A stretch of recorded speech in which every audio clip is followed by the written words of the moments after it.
Ken here, Ken Sherry. I'm back with you today with story time.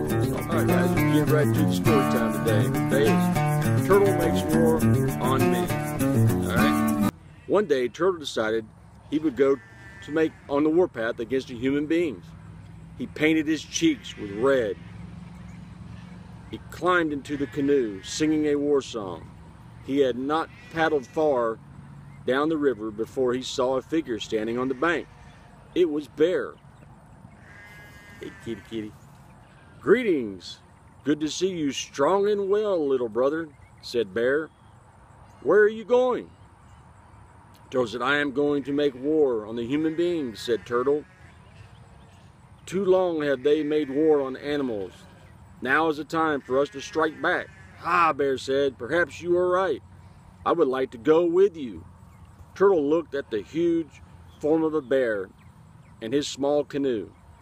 What can you do as a warrior? Turtle quickly asked. Why should I take you on my war party? I am very strong, said Bear. I can crush an enemy in my arms. Turtle shook his head and paddled away. No, he said, you would be too slow to go on the warpath with me. After Turtle had gone a few more miles down the stream, he saw another figure waving his arms from the banks of the river. He paddled his canoe closer and saw it was Wolf. Turtle, shouted Wolf, I hear you are going to make war on humans. You must take me with you. Turtle looked at the wolf and at Wolf's long, sharp teeth. Wolf was not as big as Bear, but he still was big enough to make Turtle worry of his small canoe and if it could hold their weight. What can you do? Asked Turtle. I can run very fast and attack the enemy with my long teeth. I can bite them. The turtle was already paddling away down the river. No, he called back over his shoulder. You will not go with me on my war party. You are too fast and you would run away and leave me behind. When Turtle had rounded the bend in the river, he saw a strange animal standing on the bank. The animal was no longer than the turtle, and he was wearing a beautiful black and white robe. Turtle pulled the canoe into the shore. You, Turtle said, do you want to go with me to make war on the human beings? That is a good idea, said the strange animal. I know that with my secret weapon, I can be of help. What is your secret weapon? Asked Turtle. I cannot tell you, said the animal, turning his back toward the turtle, but I can show you. The animal, whose name was Skunk, was certainly right. His secret weapon was very powerful, and after the turtle washed himself off in the river, it was agreed the skunk would accompany the turtle. The two of them set off down the river, only stopping when another strange animal called to them from the forest. Take me with you, called the animal. I wish to make war on the human beings also. Who are you? Asked Turtle. I am Rattlesnake, said the long, thin animal. I have great magic in my long fangs, and I can kill any animal by touching them. Shall I show you? Turtle shook his head quickly, remembering his experience with Skunk. No, he said, I believe you.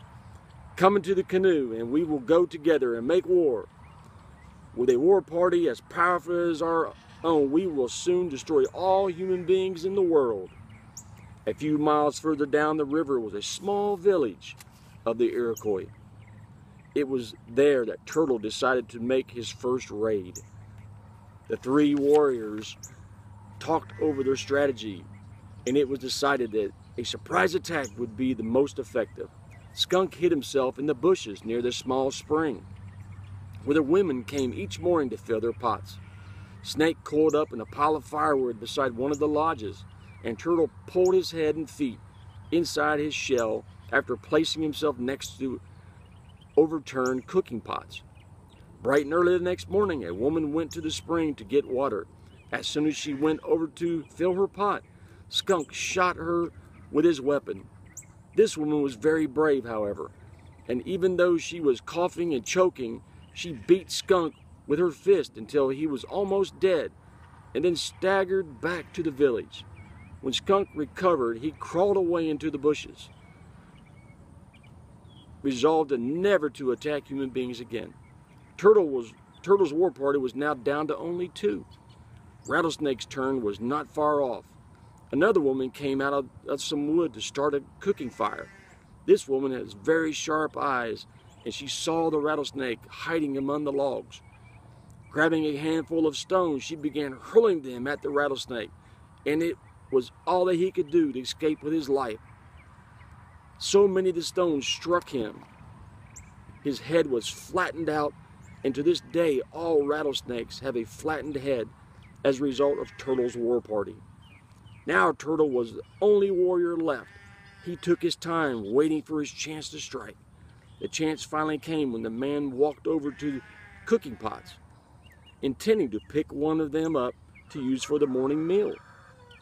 Instead of picking up a pot, he grabbed Turtle, who shot his head out of the shell and bit the man firmly on the leg.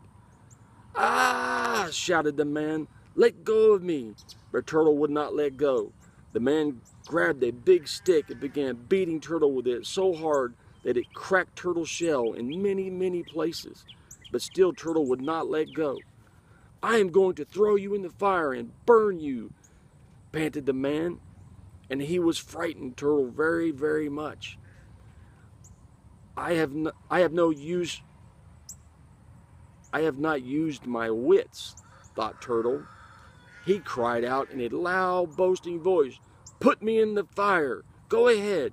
It is my home, and it will make me grow stronger.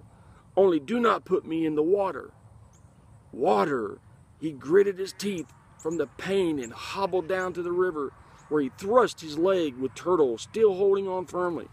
Turtle waited until he was very deep in the water, and then, letting go of the man's leg, he swam away under the water as fast as he could. Even since that day, even though Turtle still wears the red paint of war on his cheeks, he avoids human beings.